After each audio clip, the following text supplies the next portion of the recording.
Jen's going to give us a little bit of an overview of some of the new reporting that is starting to happen across the country and a little bit about why we're doing it. So Jen, I will turn it over to you.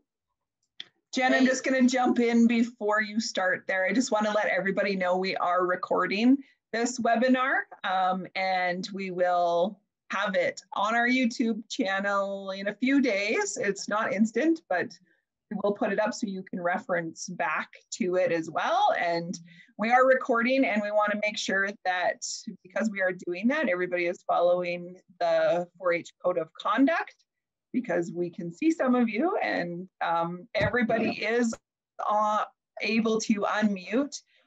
But as the speakers are talking, if you could just stay on mute and use the chat, Maddie and I and Stacey will do our best to capture all of those.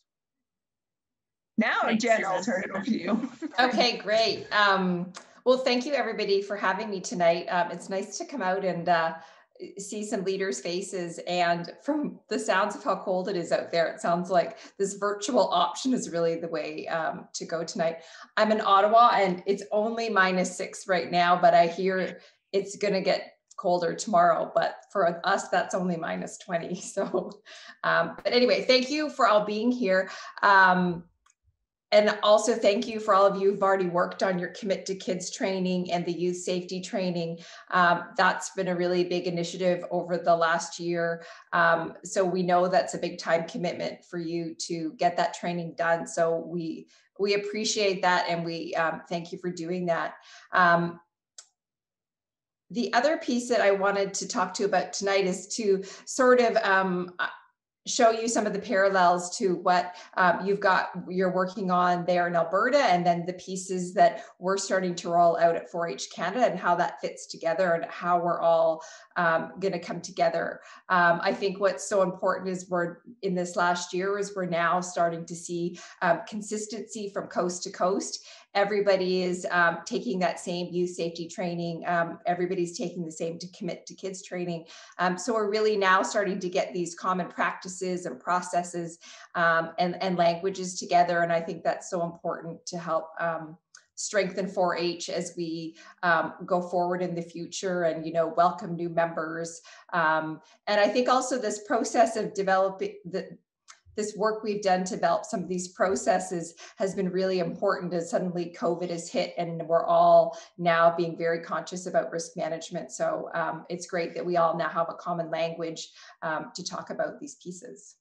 So what I'm going to start today is going to show you the pieces that you've already got on your 4-H Alberta website, and then some of the new pieces that we have coming, and I'll show you those through the 4-H Canada site. But I understand from Stacey and Suzanne that these are pieces that you're going to pivot to throughout the year. So I'll do that quickly, and then if you've got any questions for me, I can take those too. So I'll quickly share here with you. It's Jen's bedtime, so we certainly appreciate her coming out. The time difference. And I thank you, Jen, because I usually am waking up early in the morning for my meetings from Toronto. Oh, there you go. Yeah, it's tricky to find that common time that works for everybody. Yeah. Very glad you're here, though. Oh, well, thank you. Okay, so, are you good? You can see that now. I've got your 4-H Alberta webpage up. Okay, so what I just wanted to show is to help you understand that these are pieces all of our leaders are seeing the same across Canada. So on your 4-H Alberta website under youth safety, you can see here the links to our 4-H Canada, 4-H in Canada policy manual. And you notice there is a reason that we sort of flipped that. This isn't just 4-H Canada, the organization. This is for all of 4-H across Canada. So you've got your policy manual and your FAQs. And then under the youth safety reporting section, it talks about your activity plans and the incident reports. So Stacey and Suzanne worked really hard this year, and actually why our national system was getting finished, they've developed a solution that right on your website that helps to capture that same information. So that process is already in place, and you can start to use the activity plan and the incident reports that are there.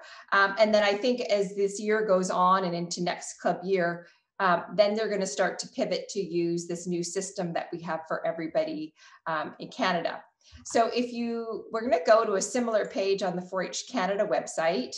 So this is 4-H Canada and our youth safety page. And again, we've got a lot of the same resources there, the policy manual and the FAQ. We also have the guidelines up there about, when you're communicating through emails and social media with youth, but also holding virtual 4-H activities. This guide helps to highlight some of the things that it's important that you're being conscious of, so that we're, working safely with youth and also protecting, their information and their identity. So the piece that I'm going to talk a little bit more in depthly tonight is about youth safety reporting and the new system that 4-H Canada has put into place that all of the provinces can start to use. So when you click on this website, and this isn't, the way that this works is any leader across Canada, you don't need a password to come in here. It's open and anyone can come in and post. So the two forms that we have in here now are the activity planning and the incident report. And all of the fields on there will look very similar to what you've been using through your 4-H Alberta website. So to give you just a quick preview, if we look at the activity planning, right on the page, there's lots of links to useful tools. So there's a guide that has a little bit more information about walking you through the different fields and things and how to fill that out. It also links back to the 4-H Canada, the policy manual, in case you have some questions or you want to double check, for instance, on things like the transportation policies. And then it's also got some links in here to the rule of 2, and the programming supervision ratio, that table that helps you to know for which age group you're working with, whether it's an overnight or a daytime activity, how many leaders do you need to have attend. So then it's got all those fields to fill in. So, how many youth are coming, what type of activities you're going to be doing. And what's going to be really great about this tool now is that it's got a lot of preset fields in it. So, sorry, I'm scrolling to preset things in here that we can now be able to do some high level reporting right across Canada by using the system. Okay, so it's asking you to fill out all those details, more information, again, if you're doing transportation or overnight, information about what the youth need to bring. And then once you submit this in, it goes directly to, if we come right down to the bottom, you would use this party section to add in the different leaders that would be attending. But when you're all finished and you come up to the green button and click submit, what this will do is send an email notification directly to Stacy and her team, and now they'll be able to log in to this system and begin to see the activity plans that you've put in. They'll be able to approve those, or even from within that system, email back and forth with you as a leader to get more information. And then they can save it into a really nice formatted document that we, similar to, you would think of a field trip plan from a school. You'd then have a nice form that you can share with leaders. So I'll show you an example of one of those, what they look like. So the system then allows us to take all the information that you've put in there, and then we can put that out into this nicely formatted document that then you can print and share or email out to your families. Okay. So the other form that's in here is, again, very much like the one that's on your website now, is the incident reporting form.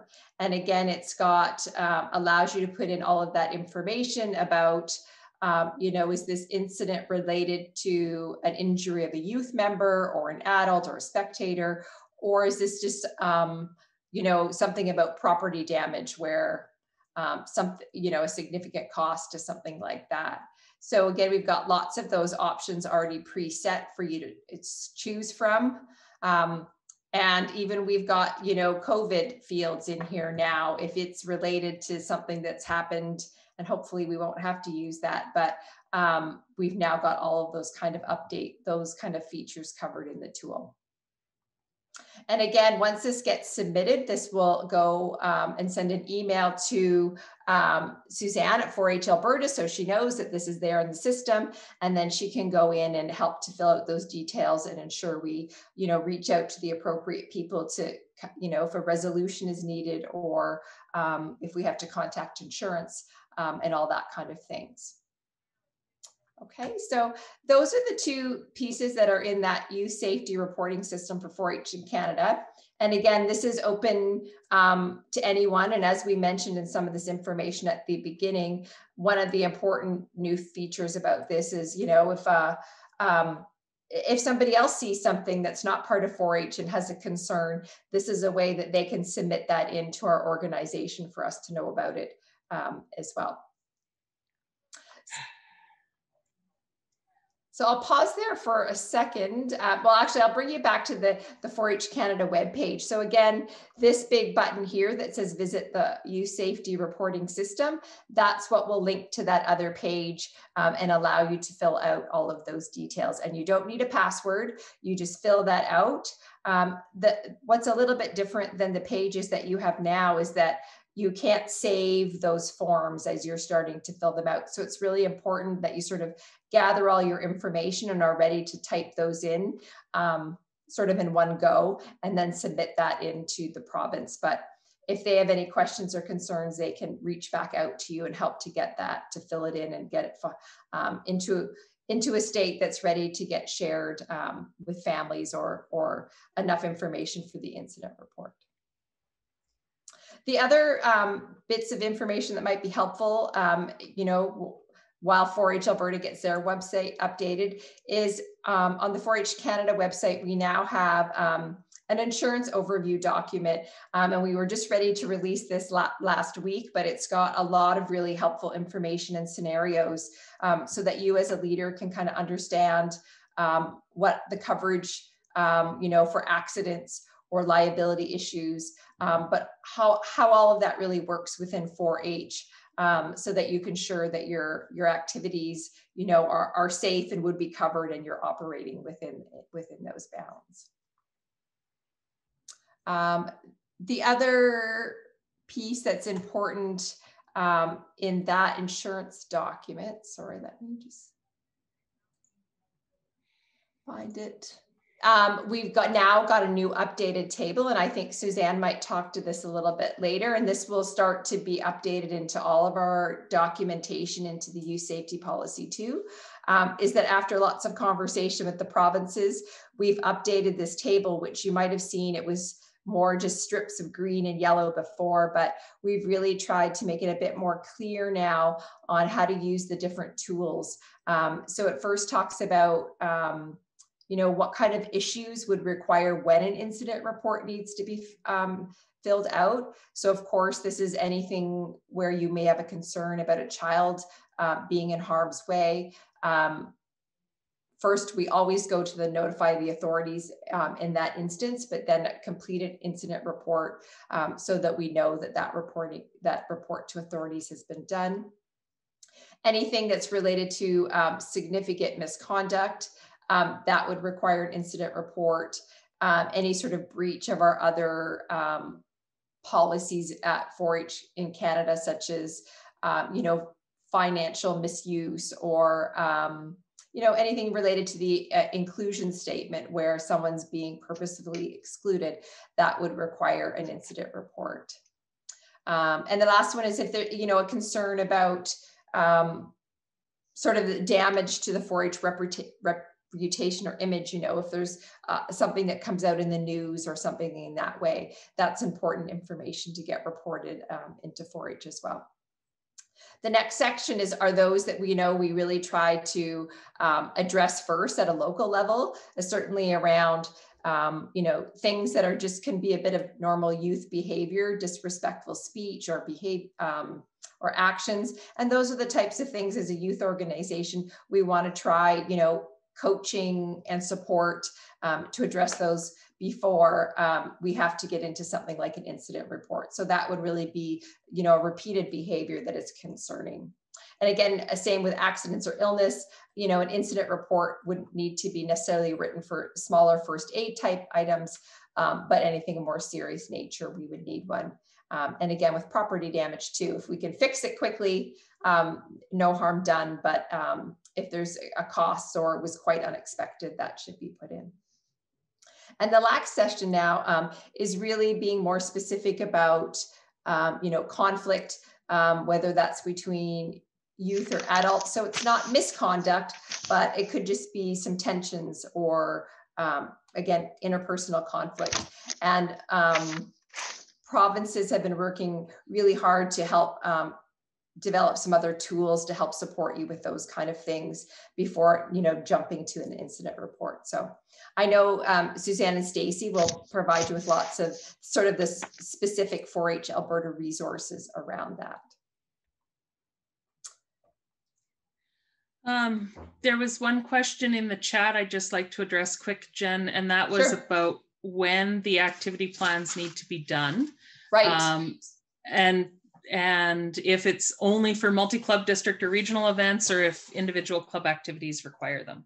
So right. If you'd like to address that first, then if there's Sure. anything else to add, I can do that. Okay, so I think you'll find the information about when the activity plan is needed. So it's right in the top of the iSight system. And I think I saw it also at the top of your form on the 4-H Alberta page.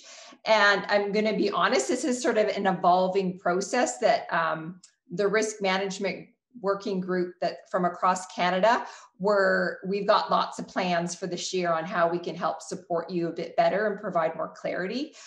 So right now, what's most important is we say anything that's got 4-H plan transportation. So you're renting a bus or you're planning carpooling of 5 cars to go to an event, and a few leaders and a few parents might be driving, but we need to make sure we've got process around that and that we've got the rule of 2 in each of those vehicles. So that's what we mean by 4-H planned transportation. The other would be those larger multiple club or regional events. And then certainly anything right now that we know that you would require a third-party waiver. So you're going to, like we've mentioned in here, an archery or a shooting range that's run by another organization. And if they ask all participants to sign a waiver, we would like to have an activity plan. And it's always important to make sure that those waivers are going back to parents. 4-H leaders can't sign off on those on behalf of the whole group. So the area that I admit right now is still a little bit gray and that's the work our group's doing, is when we talk about high risk activities. I think direction from Stacey and her team will be sort of forthcoming this year as you start to develop activity plans.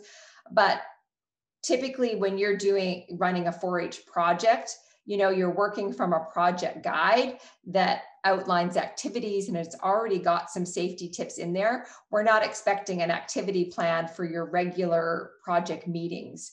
But if you're doing something that might be related to 4-H, but isn't what that group would typically work on, and maybe a new skill or a new activity, we want to make sure that we're getting an activity plan. So what we kind of been joking around is if you decide to take the rabbit club and instead go on a horseback trail ride, that would be a skill that you haven't really been developing with them in your normal meetings. That's something new, and that might be new for the leaders too. And those are the kind of things that an activity plan should be developed. So the work that's coming from this committee this year is also working to build a set. I think we've got about 12 safety checklists. And those are going to be to help you sort of have some tools before filling out your activity plan. So we're talking about things like winter sports or aquatic. We'll also have a safety checklist for for animal handling. So it might not be that you're going to have to fill out an activity plan for your regular dairy club, but now we're going to have some safety checklists with some updated information for you in there. So it's a little bit gray. I think we're pretty clear on larger group events, transportation, overnight, and if you've got a third-party service provider involved, there's going to be a lot more clarity coming this year to when the other pieces are needed. We're certainly very conscious about not overburdening with paperwork when it's not needed, but we need to sort of create a bar across Canada of when they are. Yeah, so the other thing that I would say about that is when you're planning your activities and you submit an activity plan, it is not our intention to stop you from doing things. The intention is just to make sure that you've considered the safety aspects. And I really would caution you not to plan things solely based on, well, is this covered by insurance? Plan things based on, does it meet that positive youth development formula? Are you meeting the needs of the members in your club? And have you considered the risks? By submitting activity plans, it just allows us to help ensure that you are thinking about those safety concerns or potential safety concerns, that you're doing what you can to mitigate the risk so that you personally aren't liable for things, that 4-H Alberta isn't liable for things. That we want to cover our bases as much as we can. There are things that have inherent risks. We need to do what we can to mitigate them. We're not going to eliminate everything. We understand that.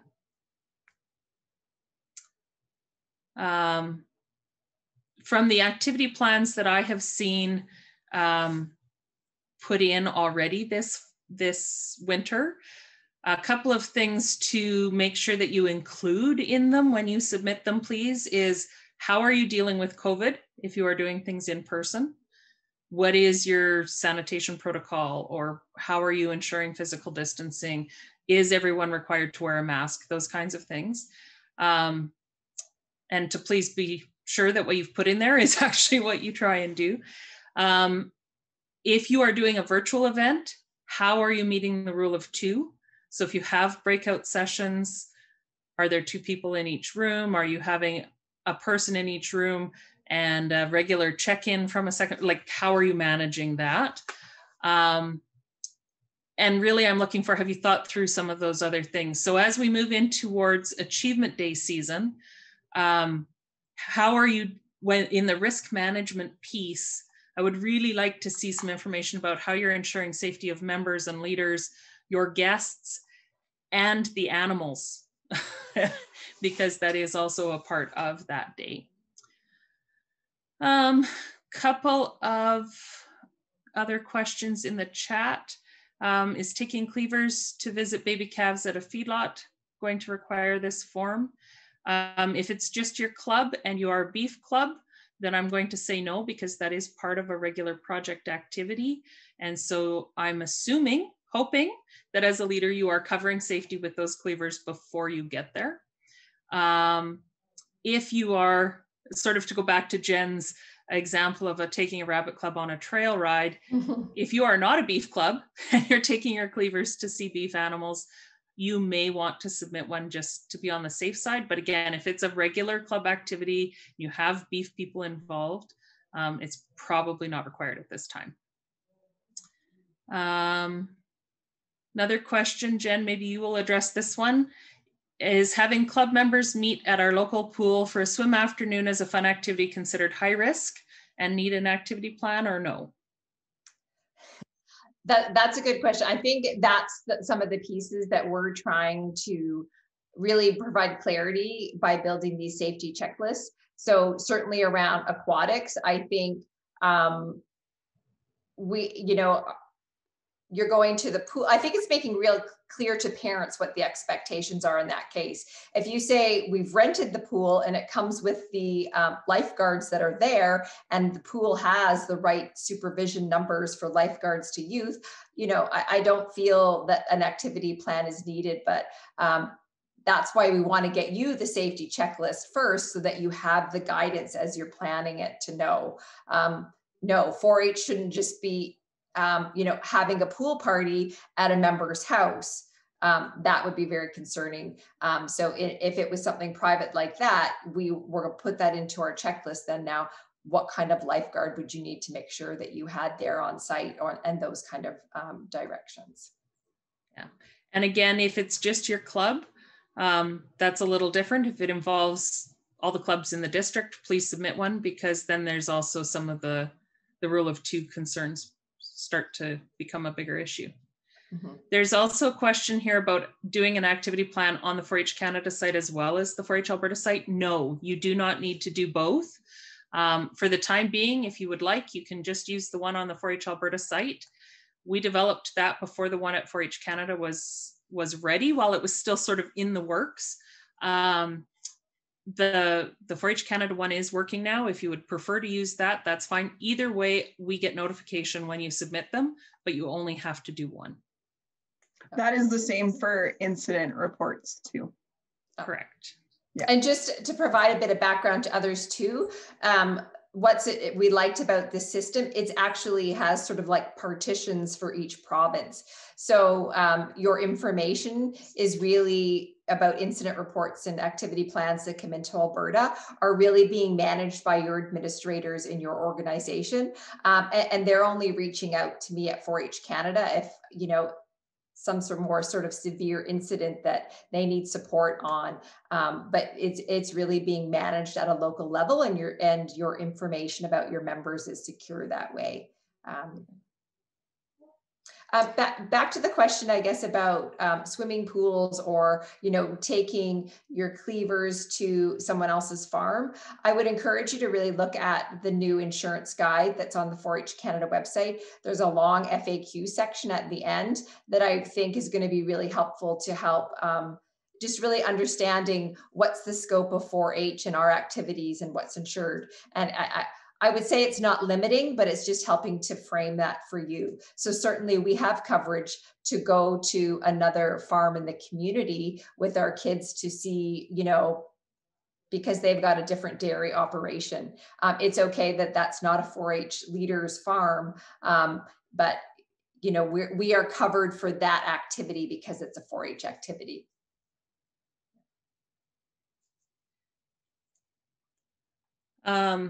The other thing, just sorry to go back for 1 second to the 4-H Alberta form versus the 4-H Canada form.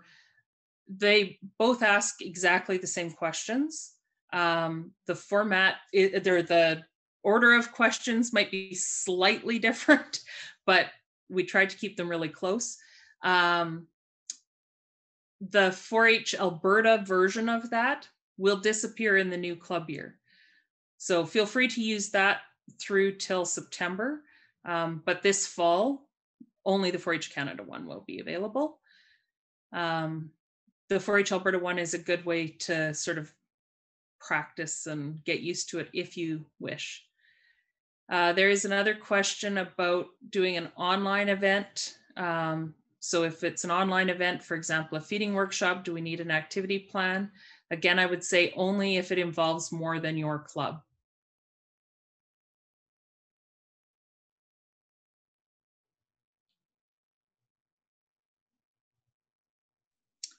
Any other questions about activity planning?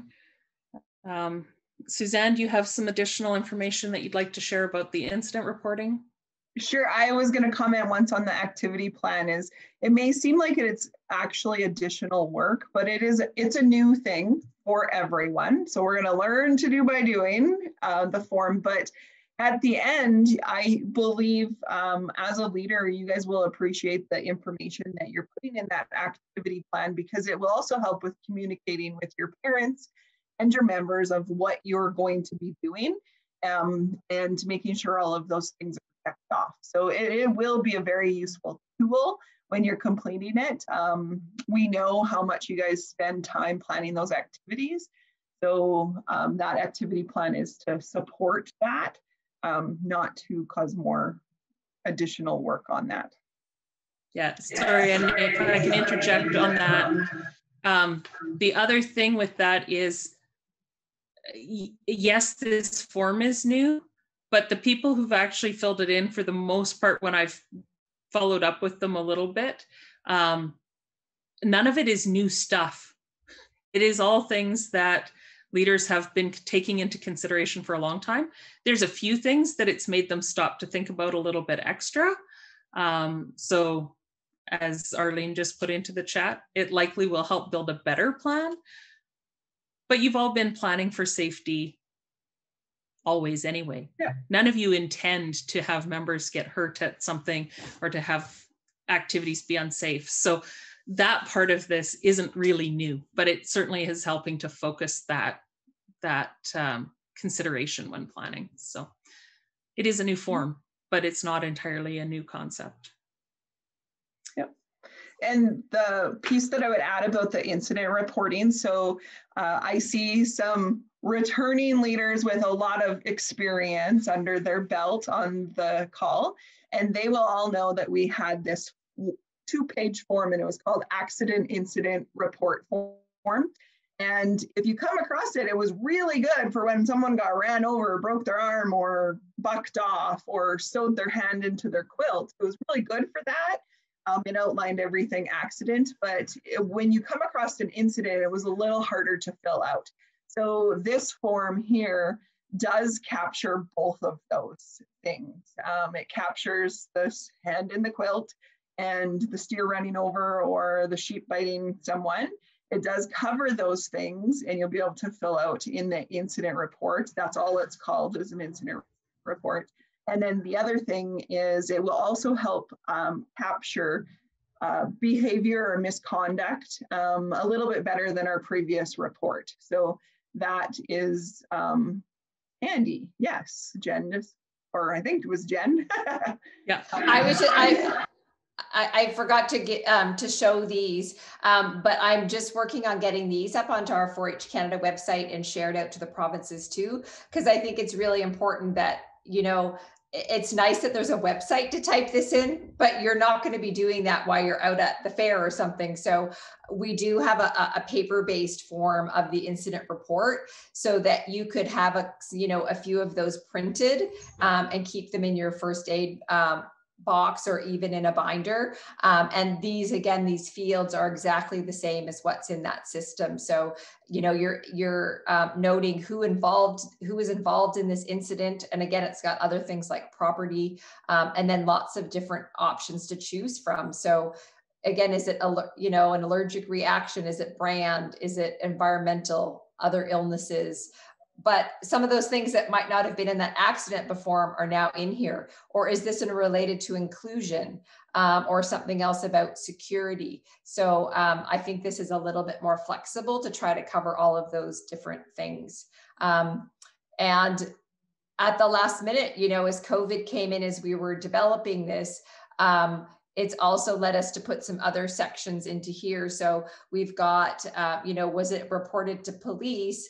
But we now also have another section of, was this reported to other authorities? So in case we run into a COVID or health type issue now, we're able to make notes about public health, or folks have given me examples of, something related to animals. If you discover something's been spreading through the animals at the fair, who else might you need to report those to? So I think it's very comprehensive. Yeah, and when it's easier to follow. Yeah, and when these forms get put on 4-H Canada's website, you'll be able to find them there, obviously, but we will also have a link to them from that same page of our 4-H Alberta site, so that people can find them there if they don't know or don't have access to 4-H Canada or don't know to go there directly. So. Yeah, and just a final note on that, and then I think if there's no more questions for Jen, we'll wrap up, but she did show that chart, which we will make available as well, because that really does clearly outline when you should be reporting and when it is appropriate and what type of things you should be reporting. And we'll, at the end of the day, our #1 goal is to make sure that we have a safe program with caring adults in an inclusive environment. That's right in the middle of the honeycomb. And we want to make sure that they're safe. So in order for us at a provincial level, even at a national level, to support that, is that we need the help of our leaders to complete that form when there is something that happened, because we are working with youth and we are responsible for them. So even though that sprained finger, that appeared to be broken finger, might be minor, it may sneak up on them in a couple months when something goes wrong with it.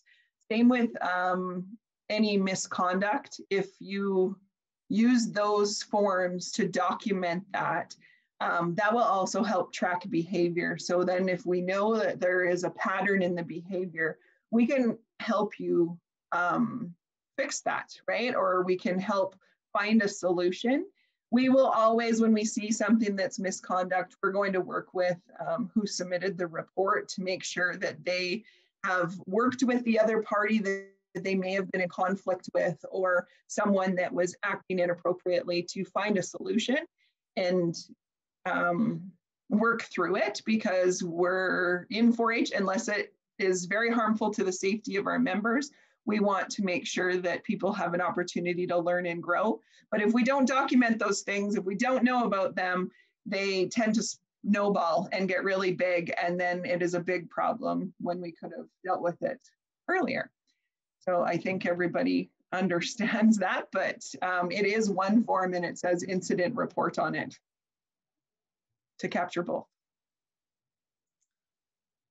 All right. Any other questions for Jen or Suzanne or I on the activity planning and incident reporting?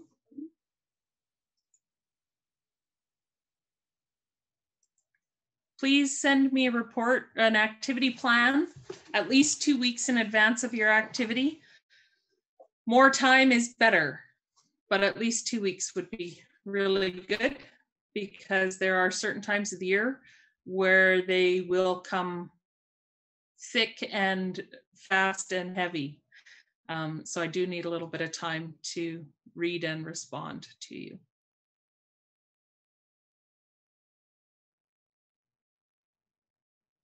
If there are no other questions about that, I would like to once again thank Jennifer for joining us from Ottawa. We will now let you get back to your regular evening activities. I appreciate your time, Jen. No, you're welcome. It was great to come on with all of you. And if there are more specific questions, Stacy and Suzanne know how to reach out to me to get some support. Good night. Perfect. Thanks, Jen. And with that, Suzanne, I will turn it over to you. Okay. So we're going to, first off, I should have mentioned this at the beginning, is this webinar was advertised as terms of reference, incident reporting. It was a whole bunch of things. But as we plan, we find some awesome resources like Jen to come in, as well as a lady that some of you might know. Her name is Sherry Hansen. And she is actually going to join the webinar series for leaders on February 24th to talk about terms of reference and how to build those, look at those, know what they are when you're on a committee. They're very important. So that will be the topic for, hopefully I got the date right, Stacey's February 24th. And that's with Sherry Hansen. So we're not going to talk about terms. Yes, we're not going to talk about terms of reference tonight, but what we are going to do, I'm going to first test to see who read the email. I believe it come from Tracy. It said, bring your favorite resource with you. Anybody read that part? Oh, I see a hand wave. Perfect. So this is your time to grab that awesome resource that you do have. And I'm going to run through a couple places where you can find things and what we can support with as 4-H Alberta. And then I want to open the floor for a discussion. And I want leaders to share with leaders on what their favorite 4-H resource is, or any resource for that matter, and the reason why and what is in it. So I had mine here. The one that I've been kind of diving into now. So we'll get to that in a second. I am going to just make sure I have everything open here before I turn my.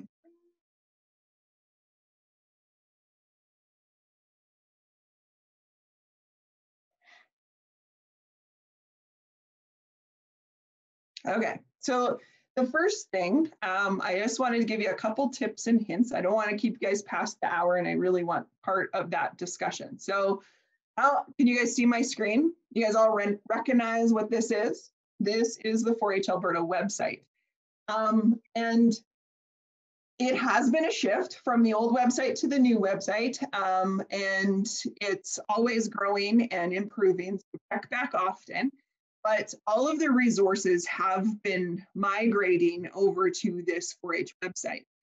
One really good tip and hint if you're strapped for time and you need something really fast, there is a little, gotta move my mouse around, this little eyeglass here is very helpful. So if you do put something in and you don't know where to find it or how to navigate the website, it's great to just type it in there in the search, and hopefully, can you see my screen switch as I navigate that?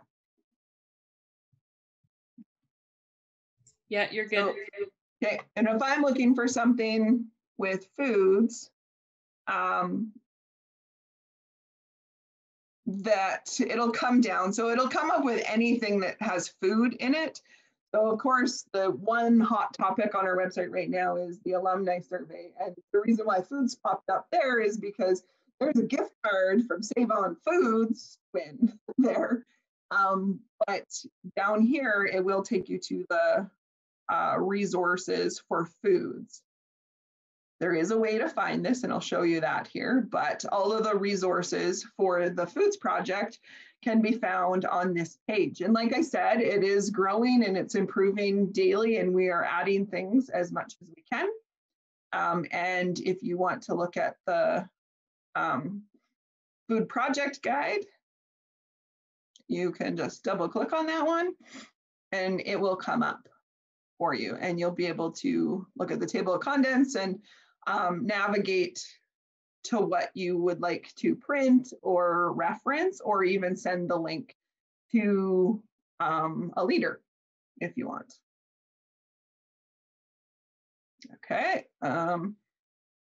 Then another place where you can find this is under resources. There is a download section which has things broken down into categories. So those club operational tools were really handy at the start of club registration. And then there's the livestock achievement, there's some salt stuff, small animals, and anything for presentations, public speaking. So that is one page that you can reference. And then under members, if they click on projects, this is kind of a fun looking page that talks about what a project is, and then the project resources are split up underneath here. So if we were to click on archery, there are the archery resources that 4-H Alberta offers. So that's just a quick little tidbit on the 4-H Alberta website. Another awesome resource that 4-H Alberta has had, and there are good things about COVID, probably more bad things, but there are some good things that come out of COVID. And that means that we are building our YouTube channel, which is super cool, because there are very informative webinars just like this one. We put it on a YouTube video, technical terms, and then we post it to the 4-H Alberta YouTube channel. So you can't put a dash in on a YouTube channel, is my understanding. So it is 4-H Alberta, all one word. If you Google that and just say 4-H Alberta YouTube, you will come up to this channel that you are seeing right now. There are the most recent ones that are appearing here. So the member activities that Maddie has been leading are here. The beef information meeting that was a couple weeks ago is there. The other leader development ones, a tip on using Google Classroom. And if we keep going, I want to show them all. There we go. So there is a ton. There's some back from our youth safety training as well. Dashing through December video will pull on your heartstrings. If you haven't watched it, please go do that. But if you keep going, there are a ton of other videos from over the years. Any equine leaders that are on tonight, you will be interested to see that all of the horsemanship videos that were created a few years ago are all on here in parts. It was hard to get them on here, but they all are on here, and you can work through what they have to offer as well. Maybe send the links to your members and say, hey, watch this and let's talk about it. So those are really good resources as well. So check that out. And then the last thing before I open those the discussion piece, there is a website, and this is developed and managed by 4-H Canada. So it is 4-h-learns.org. And I'm not too sure how many people have been on this site, but if you have completed your Commit to Kids, you most likely have passed through this site. It is a ton of information and neat little tidbits and a way to connect with 4-H leaders from across the world. There are people from all over the place that have joined on 4-H Learns. So you will have to create a profile, and I'm just going to sign in on it. Or maybe I'm already signed in. I think I switched it to French, which is maybe not going to be handy for me. Okay, so I did create myself a profile and I signed into this, and I'm going to just click on resources and go down to the library. Now you can type in a keyword here. And that's just all you have to do. And then you can hit search. So I typed in woodworking, and if it has been uploaded from either a province across Canada or across the world, there will be all the resources there. So if there are woodworking leaders on here, there is a ton of resources from Alberta, Ontario, Saskatchewan, and a whole nother page, Manitoba, and New Brunswick. So if you're looking for an additional resource, check that out. 4-H Alberta is slowly getting all ours up there, so they'll soon be there too, as we wanted to go through and make sure that they were the most current. And I lied. I have one more thing to share, and then we'll open the floor for a few minutes, is that back in December, we communicated out that we heard a lot from leaders. They wanted an opportunity to network and share and chat with other leaders. So we tried to come up with the best possible way to do this. And because we find all of our 4-H members learned through Google Classroom, we thought we would learn this too. And this is a platform that 4-H Alberta uses in our day-to-day business, is we started a leader sharing platform. So how you get to be a part of this is you go onto the online registration system, which is on the 4-H website. So you sign in and you register just like you're going to a conference or a workshop or something in person. You would register on the 4-H website for this. And when you do that, you will receive within the next 2 days all of the links or the class codes for 5 different classrooms. So I've pulled up the 4-H Fun one, and this classroom is everything 4-H fun. So the other day, Maddie posted some 4-H Valentines in here, since it's Valentine's coming up. And then there is the food science webinar that the members did. There is the consumer decision-making advertisement for what's coming up. Then there is opportunity, you as a leader can chat in here. I think Stella's on the call. She chatted in here and asked a question in the classroom, and you can network with other leaders. The other classrooms that are set up are communications, community service, achievement day, 4-H fun, and 4-H projects. So this is also the platform that you'll see on the left-hand side that the members use for dashing through December as well.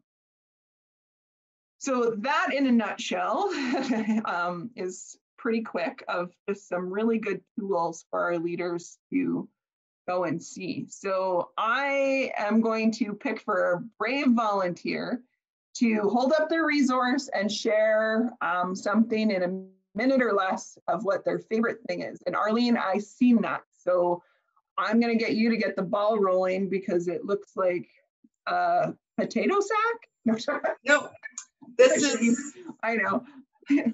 this is Maddie. I have Madison in the closet, but she shows the importance of docking a tail and doing the little belly button, and it has a little tube. So you can test how to tube them, because sometimes lambs need tubing. We also have Black Betty. She's in the 4-H shed and she's a lambing simulator.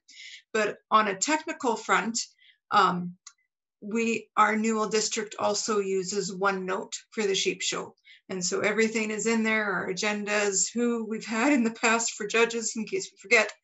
And we start planning our learning day. And then of course, I'll be honest, I'll probably copy and paste our notes for learning days and the show into the online form from our OneNote. But OneNote is a terrific thing and you can share it with many people. Awesome. Thank you. Anybody else want to share? So you'll just have to come off mute and share their favorite resource. I saw Janet. Sandy wave her hand. Oh, You okay. have something to share, Sandy? You have to come off mute, Sandy. And then I'm going to go to Janet Niehaus, because I seen that you had one. So I'm going to go to her. Okay, so I have a beef feeding, calf feeding resource. And this is really old. It was probably from when I was a member, but the information inside hasn't changed. It has how to start your calf, how to bring it along, the different stages of feeding. And it's something that I share with each of our members each year. And we use that. Awesome. Thank you. Okay, Janet. Well, I don't have anything exciting to show, but in this COVID time, we have done a lot on virtual. And so we use Pinterest a lot for our new club, our multi-club, and YouTube. There's just endless resources available out there, and the kids some YouTube will be appeal to some members and some will appeal to other members. So it just is a good fit for our club. So that's what we've been using. Awesome.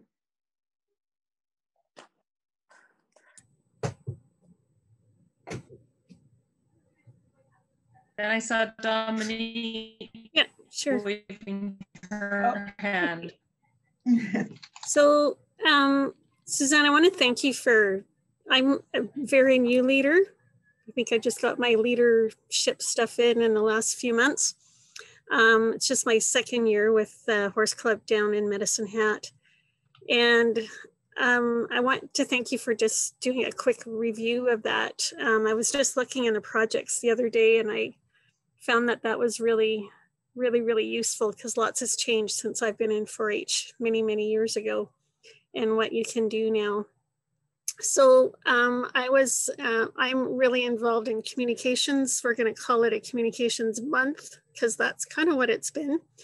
So we because the workshop that we were always going to was offsite and it was where the whole district went. So we ended up doing an online workshop just for our club and it worked out really, really well.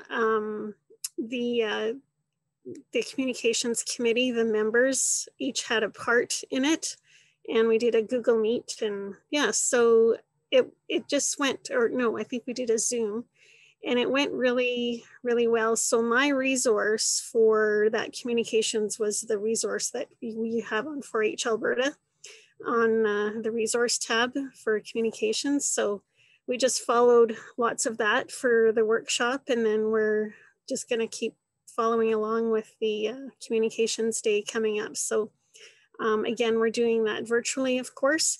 So one of the members is, they're going to be doing it through YouTube, all the members, and then they're going to be handing that in, and then we're going to have kind of like a Zoom show. A watch party. A watch party. Yeah. So yeah, I would say for me, the communications resource, because that's what I've been kind of inundated with the last 6 weeks, is been very useful for me. So that's been good. Yeah. Awesome. Can I break in for just 1 second? Yeah. Suzanne, Sandy, that booklet you held up, is that one that probably came from Champion Feeds? Yes, okay.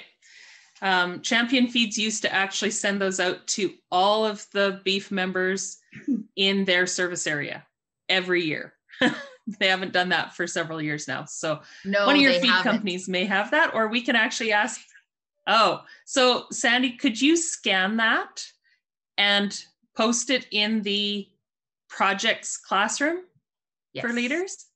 Or send it to me and I will upload it for you? I can help you with that. I will try. Just so that everybody can see. I am into the Google Classroom now, okay, so I will try and get it in there. Okay. Awesome. Okay, and one other thing, just when you say you'll try, if you do not have a scanner at home, if you have a smartphone, you have a scanner. Every smartphone, you don't have to download an app. Every smartphone has a scanner built in. If you have an iPhone, it's part of your Notes app that comes with your phone. If you go to Notes and go to the bottom, there's a little camera. You click on that and it asks you if you want to scan documents. You say yes, and it actually takes a picture of every page. You save your scan, and then you can email it or send it as a message right from your Notes app. And if you're in an Android phone, it's part of your Google Drive app. I have an iPhone, so I can't give you all the details about the Google Drive app part, but it is part of Google on an Android phone. So you don't actually have to download anything in order to scan things with your phone if you don't have a scanner at home.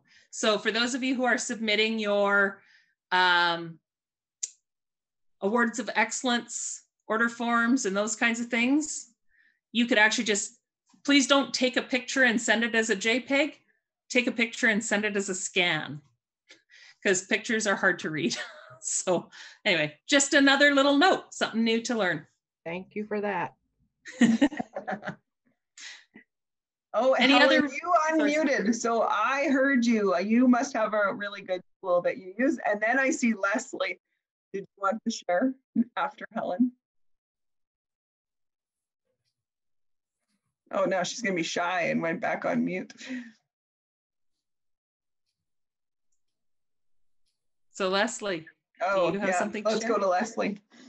Well, I don't know if you'll be able to see it or not, but I'll try. These are my biggest resources. This is an old club photo of my kids at a regional event.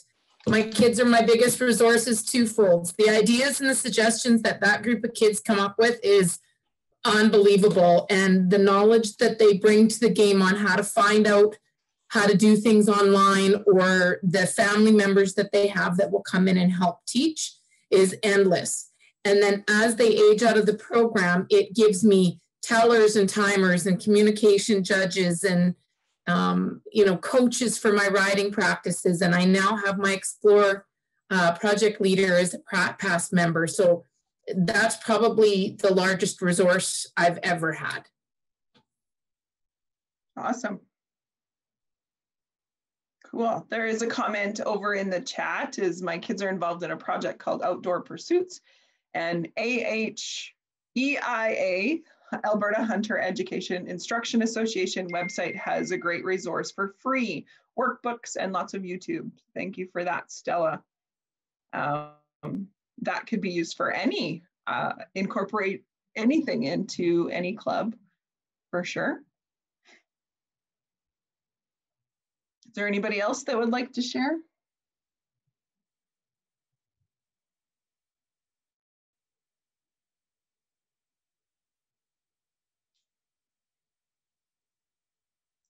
Oh, Evelyn. You're on mute, Evelyn. Just a second. I didn't.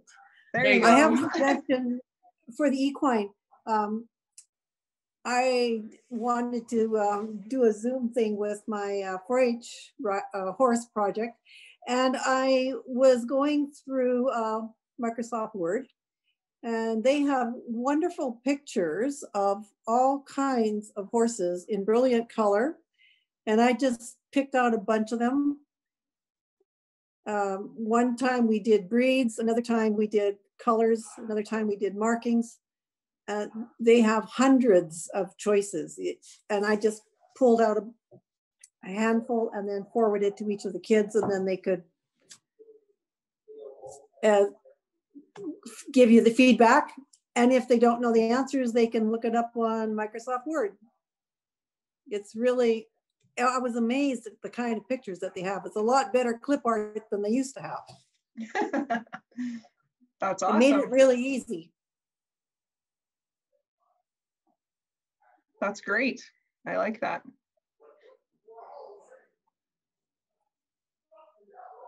Anybody else? I'm gonna pick down a little bit. See if anybody else is coming off mute there. There was a question over in the chat, is that someone that I made a note of that, and I will share that with Tracy, who is supporting the advisory committees, and she'll get that message to back. Is somebody looking for grooming? I think it was grooming, clipping the beef animal, some videos on that. So I will see if they can find something, and then join the classroom, because there is a ton of people out there that maybe their members have made some things. When COVID hit last spring, there was quite a few clubs that did some great short clips that their members provided, and they used social media in a private Facebook group or even a classroom, and they shared that with their members. So even reach out to your older members or your returning members, the ones that have had some experience, and say, do you want to do a 3-minute next time you go and feed your steer or your lamb, or how you catch your horse, and do a quick demonstration? Because the best way to learn it and retain it is definitely trying it and trying to teach it as well. So those members that want to take that next step, encourage them to mentor or teach younger members as well. They might not get it right 100% of the, or all of the time. They might not get it 100%, but that's okay. That's how they learn and grow as well. So, and that's how the younger members look up to them and say, hey, you guys learned that in 4-H. I want to learn that too. So that helps. I'm just going to see, did I miss anything in the chat there? Oh, yeah. Just the last comment. Go ahead. Oh, YouTube teaching on Google Meets. Lots of great tutorials, making interactive games on Google Slides as a presentation. And Maddie, she was on the call. I think she's still here, one of our program coordinators.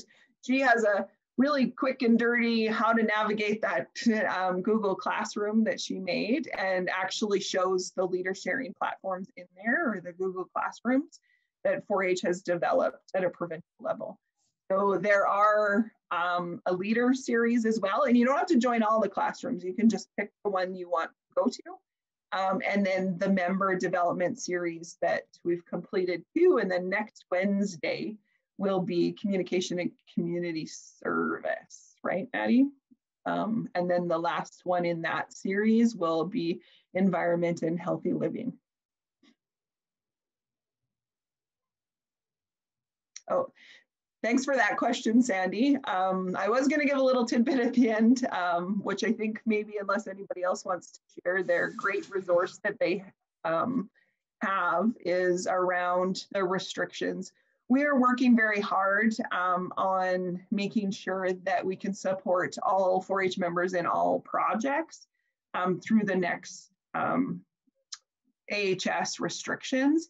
Right now, we will follow what is laid out by AHS, but we are looking into the step progress because we do know that clubs are looking already into Achievement Day season and they really want to get together in that warmer weather. So we hope to communicate something very soon about that, but the default is always to go back to AHS. So right now it's 10 people outside. I don't know who's doing that, but these days, this week, when it's -40, 10 persons outside, and then we will follow AHS, and it looks like community halls or community centers is scheduled for around March 1st. So that will help support 4-H clubs as well, and as we get back to our new normal. But we do encourage our clubs to plan, go ahead and plan, but also make sure that you're ready for plan B, because as we've learned in the last almost 12 months now that it can change in a blink of an eye. So make sure you plan for plan A, and then also have that backup plan.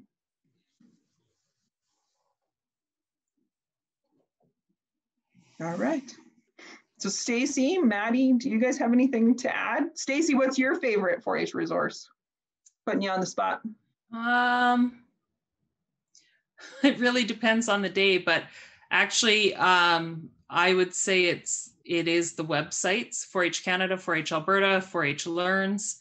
There is just so much information there that if I do a search, I can find an idea for almost anything. So at the moment, it's probably those websites.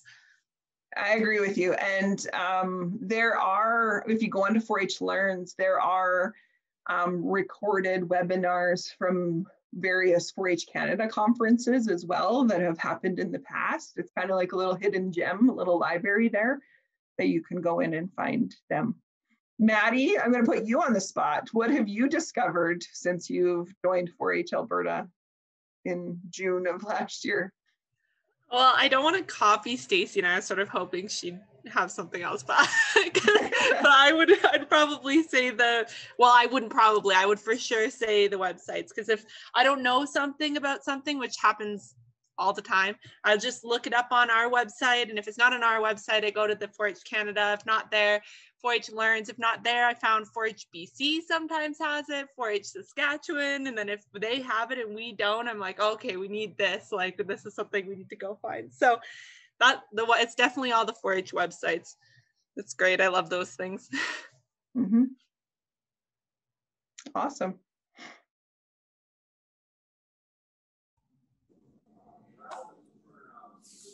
Susan, one of our local halls has gone through the process of getting approval from AHS to allow people to use it, following all the AHS guidelines and so on.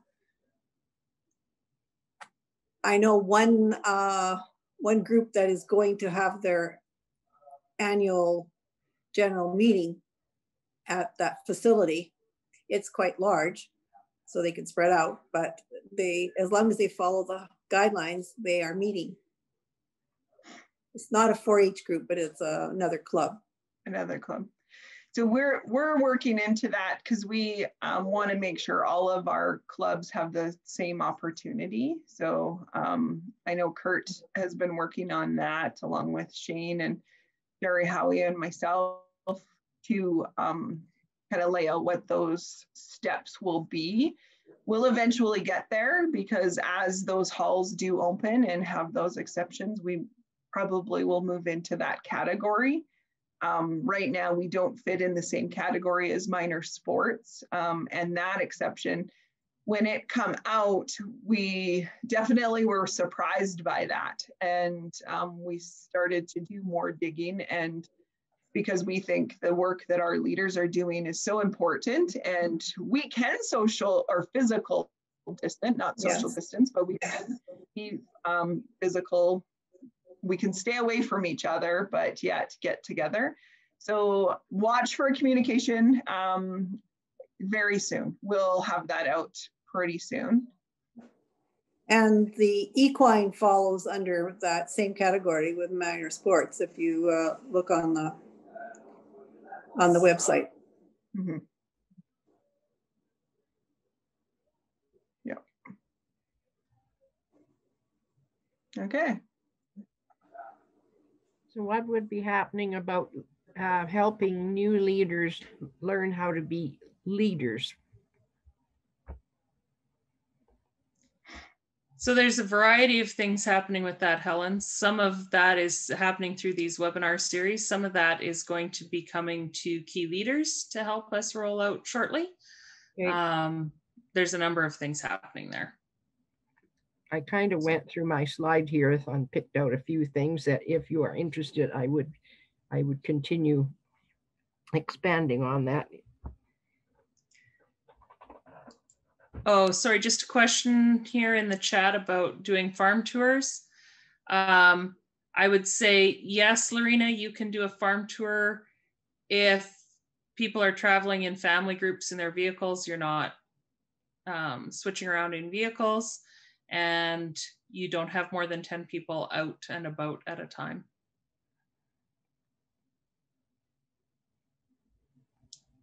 Following all the rules, you know.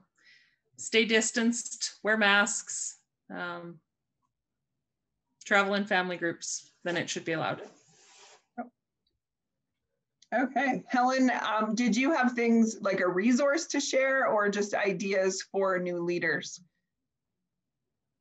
Well, you've been talking about various projects and whatever, and I just, because in the past I have been doing presentations on the attitude of contact between leaders and members and that kind of thing.